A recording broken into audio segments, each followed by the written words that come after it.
Today's episode is brought to you by Positively Productive Systems, whose mission is to be the antidote to your stress and to provide compassionate productivity resources and coaching that help you heal and achieve. Be sure to check out both free and paid resources at positivelyproductive.com/resources. Gratitude is a practice of perceiving and appreciating the positive and meaningful aspects of life. It's a practice that helps train your brain to notice and appreciate aspects of life, and then in doing so, can increase your happiness and well-being, your life satisfaction, even overall health, while decreasing the stuff we want less of, like stress and anxiety.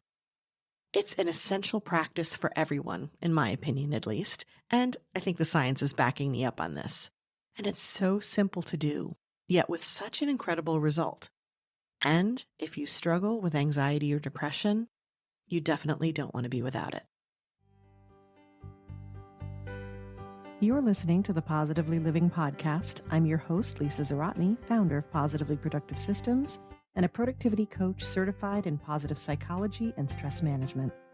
Join me as we explore ways to live a more proactive, positive life with episodes on productivity, self-awareness, mindset, entrepreneur life, habits and systems, simplicity, fun, and more. I understand overwhelm personally as a multi-passionate entrepreneur, wife and mom to kids and cats, and as a caregiver. I'm here to help you choose what's right for you so you can do less, live more, and breathe easier. Sound good? Let's get to it. Welcome to the Positively Living podcast. I'm your host, Lisa, and I'm truly incredibly grateful you've joined me today. You have so many places you could be, other things you could be listening to, and you've chosen to join me. I honor that and you. And I hope each time you tune in, you remember how much I appreciate you. But no worries, I'll be sure to remind you. I know I have said the words, "I'm grateful you've joined me" before, and I will definitely say them again. And by doing so, we're practicing gratitude together. I say this because acknowledging and expressing it is a simple gratitude practice on my part, and hearing and receiving it is part of a practice for you too. Studies have shown that a gratitude practice is a powerful healing habit, and we've talked about it on the podcast a few times already. But during Mental Health Awareness Month, I want to bring it up again and specifically connect gratitude and your mental well-being directly. It's another opportunity for you to see how critical this super simple habit is. When I say super simple, I mean it. While I gave you the foundational details about the power of a gratitude habit all the way back in episode 4, I also shared 4 ways you're likely already practicing it in episode 132, and a no-fail gratitude journal approach in episode 183. I also mentioned gratitude a good bit in the context of savoring and celebrating success in episode 159. If you're interested in this topic, I definitely recommend listening to those as well. And you can find them on the podcast page of the website, positivelyproductive.com/podcast, by typing the word gratitude in the search bar. In each of these episodes, you'll find inspiration on how to practice gratitude very simply, and as one directly suggests, how you're likely already doing it, and that it doesn't have to look a certain way, which is why it's one of the simplest habits you can do. So today's focus is on why you want to prioritize this simple habit and be more intentional about growing it. Because we're talking about gratitude in the context of mental well-being, I want to clarify that I'm not suggesting gratitude as a solution for mental health disorders, and it's not suggested that it's a fix to depression. However, a gratitude practice in any form can be a powerful ally and can help create a strong and healthy foundation that promotes wellness and discourages the opposite. In February of 2024, I attended training in mental health first aid, which was developed to teach participants how to identify, understand, and respond to signs of mental illness and substance abuse. I was hoping to learn ways to help my community and clients more, and also believed that by attending, I could help boost the conversation about mental health, which is extremely important to me. One of my biggest takeaways was how lifestyle so strongly impacts us and can potentially protect us. Practicing gratitude was mentioned as having a protective factor, which the mental health first aid curriculum defines as something that decreases the chances of a person being adversely affected by a circumstance or disorder. This protection feels like a worthy reason to practice gratitude to me. Okay, even though I think we generally know what gratitude is, let's review it, what it really means, and dig into the science of the benefits. Gratitude is a practice of perceiving and appreciating the positive and meaningful aspects of life. It's a practice that helps train your brain to notice and appreciate aspects of life, and then in doing so, can increase your happiness and well-being, your life satisfaction, even overall health, while decreasing the stuff we want less of, like stress and anxiety.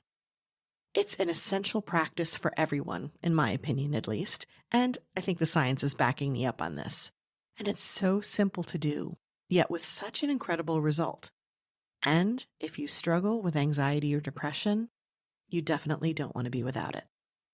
Gratitude can help regulate your emotions, which connects to emotional intelligence, elevate your mindset, creating even more positive emotions, help you connect better with others, reducing loneliness, motivate you toward better outcomes, encouraging better habits, and protect you from stress, helping minimize the negative once again.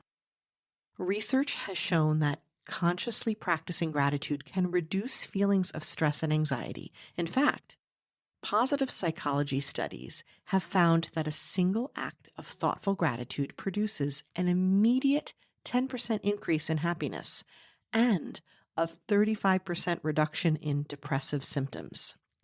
The caveat, these effects disappeared within 3 to 6 months. And even though it's awesome to me that they don't disappear immediately, it is a good reminder that we need to keep up the practice. We need to do it consistently and repeatedly, and then that will keep us covered. So how does it specifically relate to anxiety and depression? While anxiety and depressive disorders are considerably varied, they do have some aspects in common, specifically underlying negative thinking patterns. These patterns include both what we think and how we think. That is to say, both the content and the process of thinking impact anxiety and depression. The content of anxious and depressive thinking is often negative in nature. Common forms of negative thinking include overly focusing on negative aspects or problem areas, called a negativity bias, which I explain more in episode 159 on savoring and celebrating. Discounting the positives, the yeah, but kind of scenario where no matter what the positive impact is, you always have a counterpoint to it, and catastrophizing or jumping to the worst case scenario every single time. The process of anxious and depressive thinking is characterized by mental time travel, if you will, that is dwelling on the past or worrying about the future. Also known as rumination, it pulls us out of the present moment and can add to feelings of depression and anxiety. My guest in episode 207, which focused on how our physical well-being impacts our mental well-being, said it beautifully.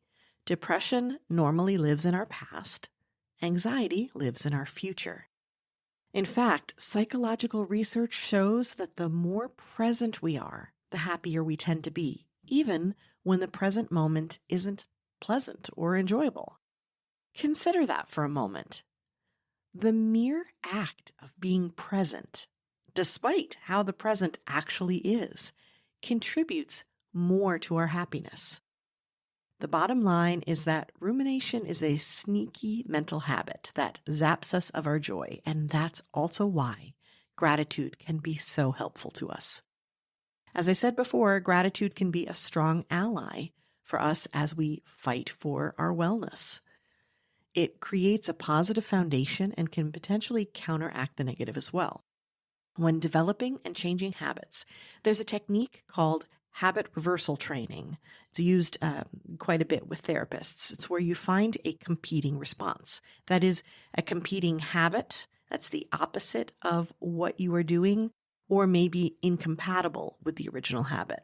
It's basically a way to break the loop of actions that aren't serving you with a particular habit. Now, gratitude can have a similar effect when it comes to actions like rumination, worrying, complaining, essentially the negativity that we talked about. As a competing response, you can counter a negativity spiral with a quick moment of gratitude. And you may be able to stop that spiral right in its tracks and help yourself build a new habit in the process.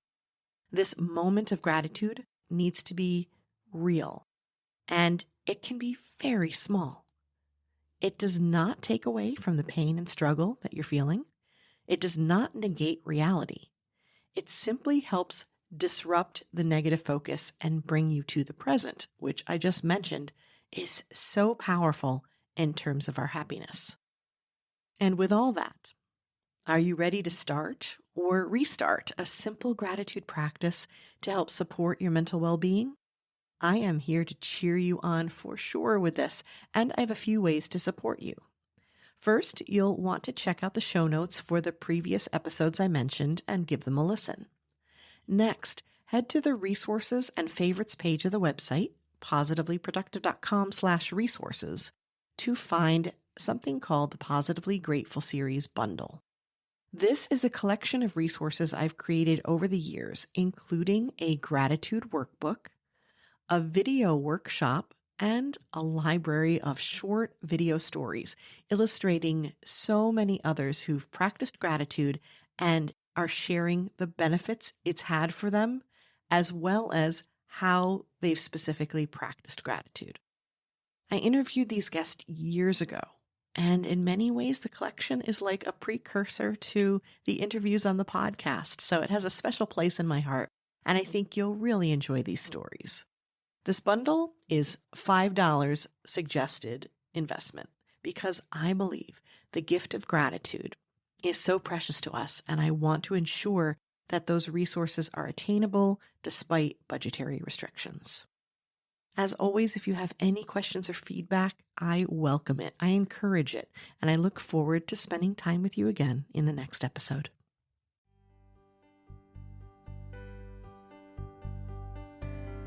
Thank you for joining me today. Your time is precious and limited, and I'm honored you chose to spend it with me. If you have feedback, questions, or want to schedule a chat, head to positivelyproductive.com/connect. And if you are looking for any of the resources referenced on the podcast, from books to products to training and more, go to positivelyproductive.com/resources.